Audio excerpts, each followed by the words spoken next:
कोकण पदवीधर निवडणुकीतून मनसेनं माघार घेतली। अभिजित पानसे निवडणुकीचा अर्ज भरणार नाही अशी माहिती समोर येते आहे। आतापर्यंत मनसे सुद्धा या निवडणुकीसाठी आग्रही होती। अभिजित पानसे यांचं नाव जाहीर करण्यात आलं होतं, पण आता कोकण पदवीधर निवडणुकीतून मनसेनं माघार घेतल्याचं दिसून येत आहे। तर कोकण पदवीधर निवडणुकीसाठी भाजप अर्ज भरणार आहे। अर्ज भरण्याआधी डावखऱ्यांनी राज ठाकरेंची भेट घेतली होती आणि त्यामध्ये काही चर्चा झाली का असा सवाल या ठिकाणी उपस्थित होतोय। तर गेलेल्या लोकसभा निवडणुकीमध्ये राज ठाकरेंनी महायुतीला बिनशर्त पाठिंबा दिला होता, त्यांचा प्रचार केला आणि त्यानंतर जेव्हा कोकण पदवीधरची निवडणूक लागली त्याच्यामध्ये आपला उमेदवार त्यांनी जाहीर केला होता मनसेनं। मात्र आता त्यांना कुठेतरी पिछेहाट त्यांची झालेली पाहायला मिळते, कारण निवडणुकीतून मनसेनं माघार घेतलेली आहे। अभिजित पानसे ज्यांचं नाव जाहीर झालं होतं ते अर्ज भरणार नसल्याची माहिती समोर येते। तर कोकण पदवीधर निवडणुकीसाठी भाजप अर्ज भरणार आहे आणि अर्ज भरण्याआधी डावखरे निरंजन डावखरे जे भाजपचे उमेदवार आहेत त्यांनी राज ठाकरेंची भेट घेतल्याची माहिती समोर येते। राज ठाकरे मनसेचे प्रमुख आणि त्यानंतर आता मनसे या निवडणुकीतून माघार घेणार असल्याची माहिती समोर येते। अभिजित पानसे मनसेचे उमेदवार जे जाहीर झाले होते ते अर्ज भरणार नसल्याचं कळतंय। राजसाहेबांनी आज असा निर्णय घेतलेला आहे की ते आमचे अभिजित पानसे हे या निवडणुकीचा अर्ज भरणार नाहीत, फक्त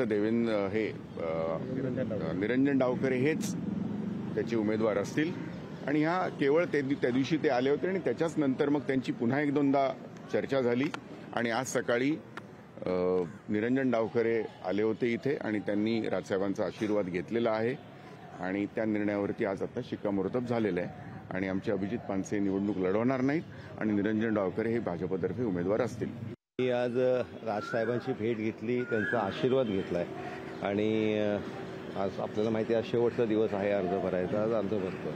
कोकण पदवीधर मतदारसंघातनं मनसेकडनं सुद्धा अर्ज दाखल केला जाणार आहे आज। त्याच्या बाबतीत काही चर्चा झाली तुमची राज ठाकरेंची, कारण का महायुतीत आता तुम्ही एकत्र आहात? मी या इकडे खरं तर आज मी अर्ज भरतोय म्हणून राजसाहेबांचा आशीर्वाद घ्यायला आलो होतो आणि साहेबांचा आशीर्वाद घेऊन आता अर्ज भरायला चाललो। त्यांचं सहकार्य मागितलं, मी त्यांचा आशीर्वाद मागितलाय आणि आशीर्वाद घेऊनच चाललो।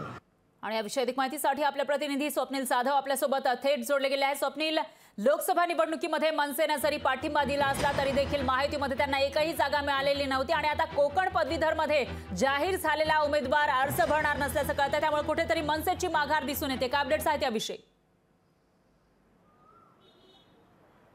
पण नक्कीच मनसेने पुन्हा एकदा या ठिकाणी आपण पाहतोय निवडणुकीमधून माघार घेतली। यावेळेला कोकण पदवीधरमधून अभिजित पानसे यांची उमेदवारी घोषित करण्यात आली होती आणि त्या प्रकारे अभिजित पानसे यांनी काम सुद्धा सुरू केलं होतं। अनेक मतदारांची या ठिकाणी नोंदणी सुद्धा झाली होती, मनसेचे कार्यकर्ते सुद्धा तळागाळात कामाला लागले होते। मात्र एकूणच गेल्या 3 दिवसांमधल्या घडामोडी आपण पाहतो। या ठिकाणी उपमुख्यमंत्री देवेंद्र फडणवीस हे मनसे अध्यक्ष राज ठाकरे यांच्या भेटीला आले होते। महायुतीचे उमेदवार कोकण पदवीधरमधून निरंजन डावखरे आहेत, ते तिसऱ्यांदा हॅट्रिक मारण्याच्या तयारीमध्ये, त्यांच्यासाठी मार्ग मोकळा करण्यात आलेला आहे। एकूणच निरंजन डावखरे आता हे महायुतीचे उमेदवार असतील आणि त्यांच्यासाठी एकूण मनसे सुद्धा काम करणार असल्याचं पाहायला मिळतंय। महायुतीचे उमेदवार आहेत, त्यामुळे या ठिकाणी मनसेने पुन्हा एकदा लोकसभेप्रमाणे आता या कोकण पदवीधरसाठी सुद्धा पाठिंबा दिलेला आहे। त्यामुळे एकूणच जे अभिजित पानसे आहेत त्यांनी आपला उमेदवारी आहे ती मागे घेतलेली आहे। मात्र एकूणच आता पुन्हा एकदा मनसेची बैठक सुरू झालेली आहे आणि या संदर्भात सखोल चर्चा आहे ती करण्यात येईल, कशा प्रकारची रणनीती असेल आणि पुढील विधानसभा निवडणुकीसाठी अभिजित पानसे यांना कुठून संधी देण्यात येते का, त्यांची पुन्हा कुठे मनधरणी करण्यात येते, या संदर्भातली चर्चा आहे ती सुद्धा होण्याची शक्यता आहे। आणि या संदर्भात अभिजित पानसे यांचं नक्की पहिली प्रतिक्रिया काय आहे हे सुद्धा आपण जाणून घेणार आहोत। निश्चितच स्वप्नील, धन्यवाद तुम्ही दिलेल्या या सविस्तर माहितीसाठी। लोकशाही मराठी ऐका, पहा, जागरूक रहा।